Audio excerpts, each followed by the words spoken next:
tale of Desperauex. We're starting a new part of the story. This is a new character that we haven't heard from yet, and let's just get right into it. Chapter 24. Again, my friends, we must go backward before we can go forward. With that said, here begins a short story of the life and times of Miggery Sow, a girl born into this world many years before Desperauex and the rat Roscuro. A girl born far from the castle, a girl named for her father's prize-winning pig. Miggery Sow was 6 years old when her mother, holding on to Mig's hand and staring directly into Mig's eyes, died. "Ma," said Mig, "Ma, couldn't you stay here with me?" "Oh," said her mother, Who is that holding my hand?" "It's me, Ma, it's Miggery Sow." "Oh, child, just let me go." "But I want you to stay here," said Mig, wiping first at her runny nose and then at her runny eyes. "You want?" said her mother. "Yes," said Mig, "I want." "Ah, child, and what does it matter what you are wanting?" said her mother. She squeezed Mig's hand once, twice, and then she died, leaving Mig alone with her father, who on a market day in spring, soon after his wife's death, sold his daughter into service for a handful of cigarettes, a red tablecloth, and a hen. "Papa," said Mig, when her father was walking away from her with the hen in his arms, a cigarette in his mouth, and a red tablecloth draped across his shoulders like a cape. "Go on, Mig," he said. "You belong to that man now." "But I don't want to, Papa. I want to go with you." She took hold of the red tablecloth and she tugged on it. "Lord, child," her father said, "and who is asking what you want? Now go on now." He untangled her fingers from the cloth and turned her in the direction of the man who had bought her.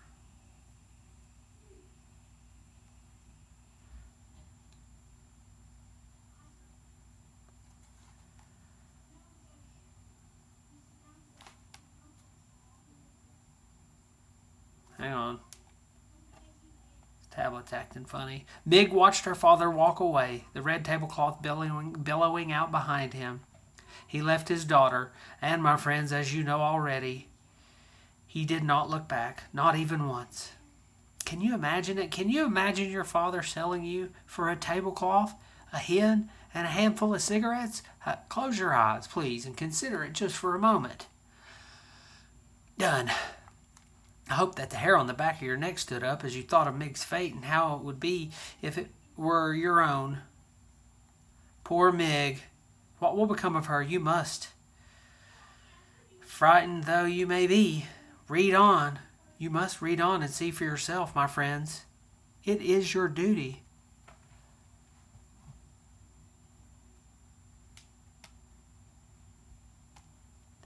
Miggery Sow called the man who purchased her uncle, as he said she must, and alas, as he said she must. Mig tended Uncle's sheep and cooked Uncle's food and scrubbed Uncle's kettle.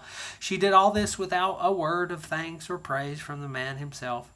Another unfortunate fact of life with Uncle was that he very much liked giving Mig what he referred to as a good clout to the ear.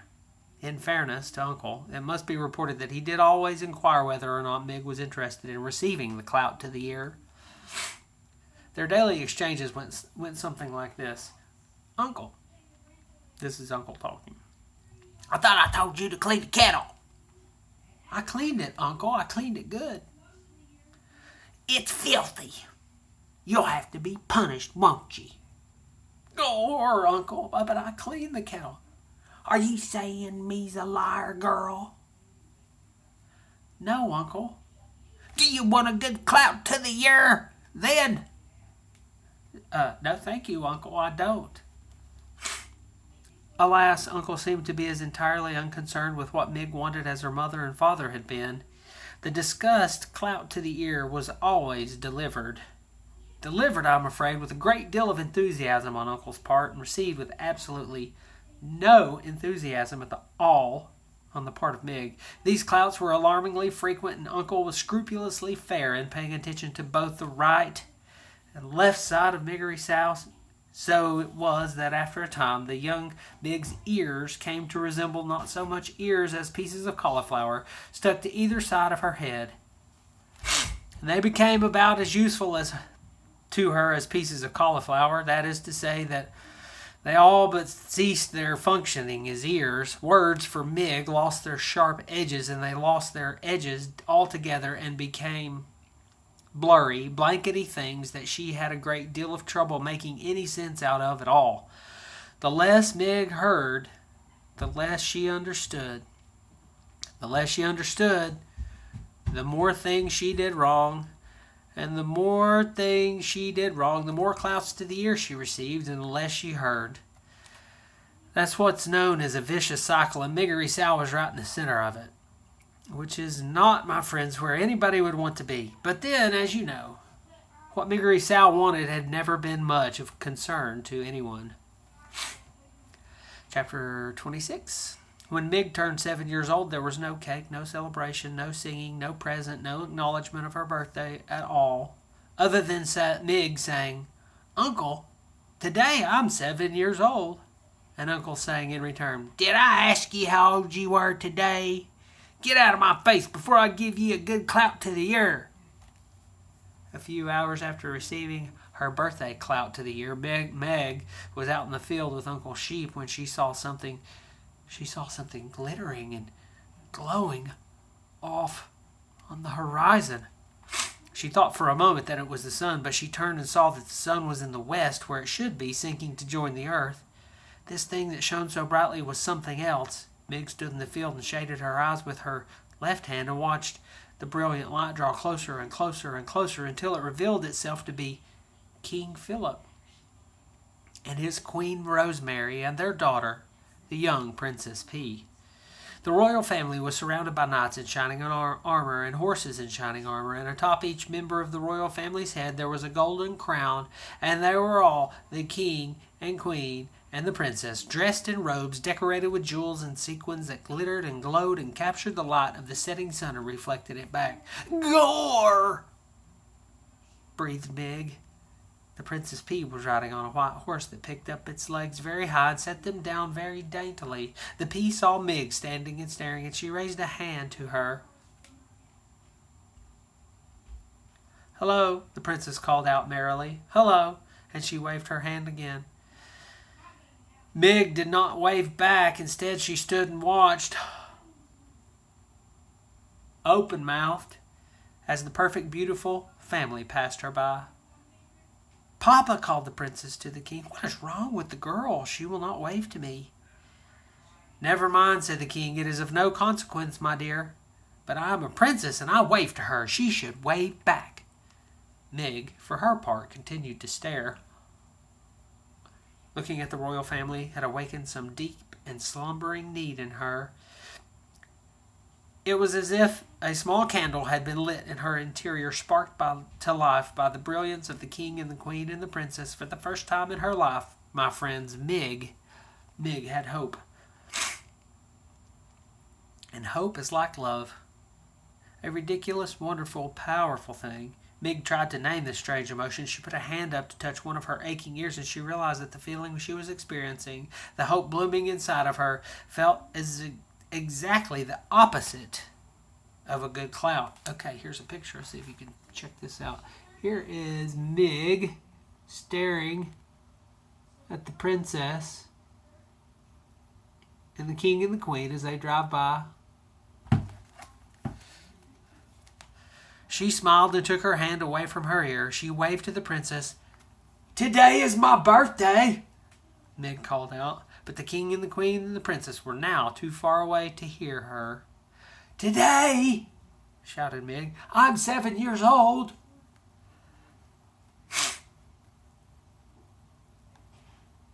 Chapter 27.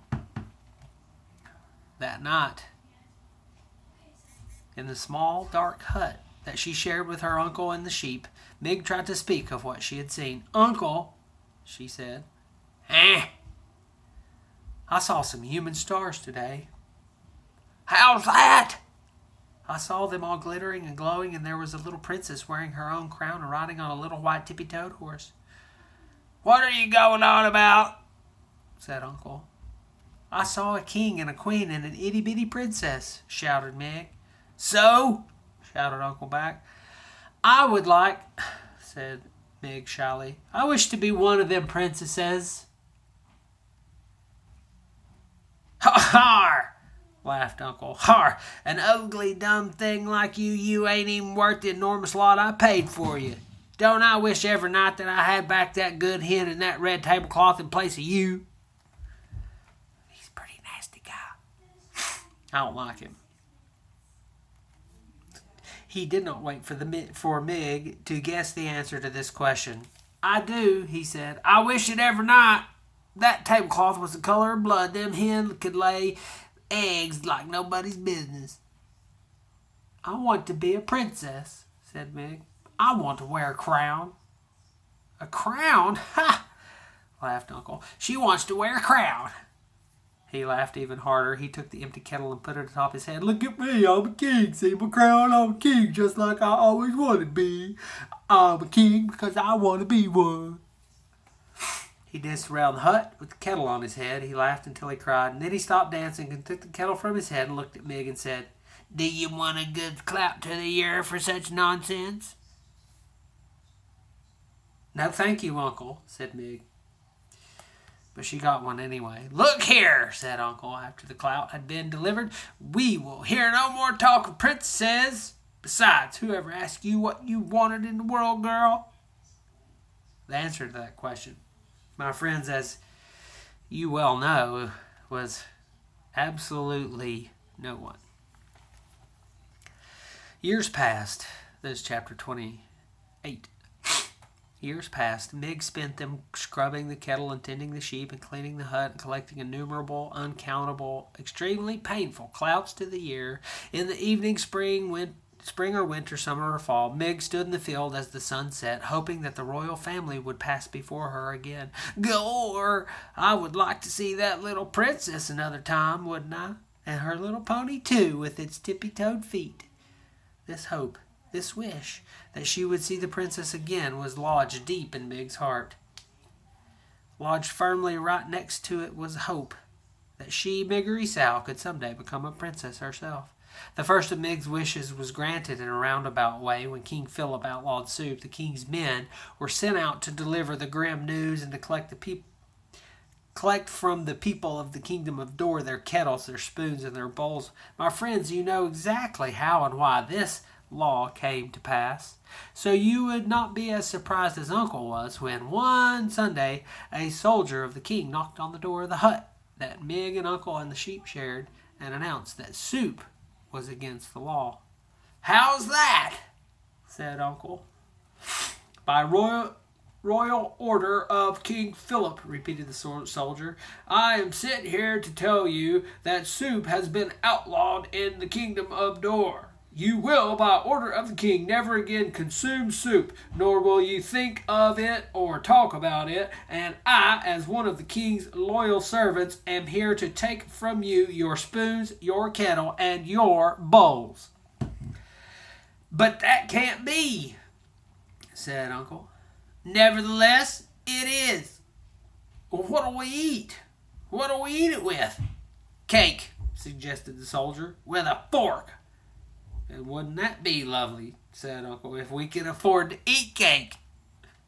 The soldier shrugged. I'm only doing my duty. Please hand over your spoons, your bowls, and your kettle.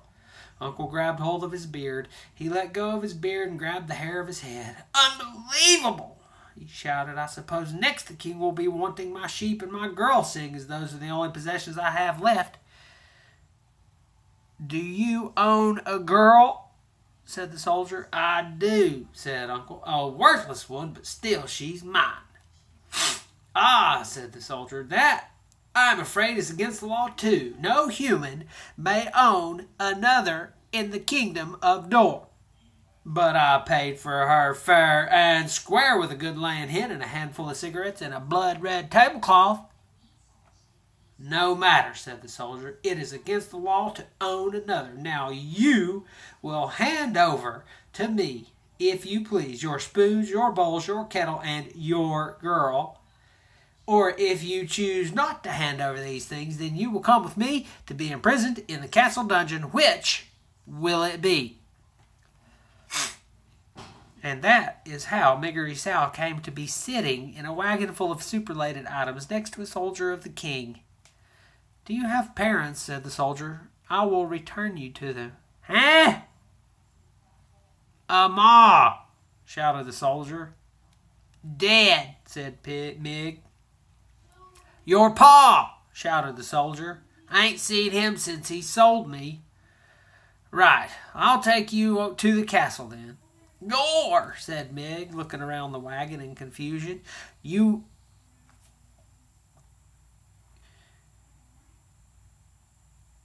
Sorry, my battery's dying. Hang on. To plug in. Don't go anywhere. Don't go anywhere.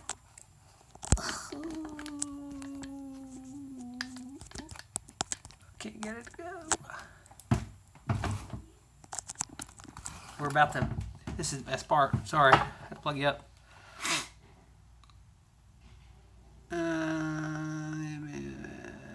You want me to paddle? To the castle, shouted the soldier. I'll take you to the castle. The castle? Where the itty-bitty princesses lives? That's right. Gore, said Mig. I'm to be princess too someday. That's a fine dream, said the soldier. He clucked to the horse and tapped the reins, and they took off. I'm happy to be going, said Mig, putting a hand up, gently touching one of her cauliflower ears. Might just as well be happy, seeing as it doesn't make a difference to anyone if you are or not, said the soldier. We will take you to the castle, and they will set you up fine. You will no longer be a slave. You will be a paid servant. Said Mig. You'll be a servant, shouted the soldier, not a slave. Gore, said Mig, satisfied. A servant I will be, not a slave. She was 12 years old. Her mother was dead. Her father had sold her. Her uncle, who wasn't her uncle at all, had clouded her until she was almost deaf. And she wanted more than anything in the world to be a little princess wearing a golden crown and riding a high-stepping white horse. My friends, do you think that this is a terrible thing to hope, when there's really no reason to hope at all? Or is it, as the soldier said, about happiness? Something that you might just as well do, since in the end it really makes no difference to anyone but you. And with that, we'll stop for today. Sorry about the hand in the video. My battery was dying, so we had to plug up real quick. Anyway, we'll continue in the next part with chapter 29 and Miggery Sal.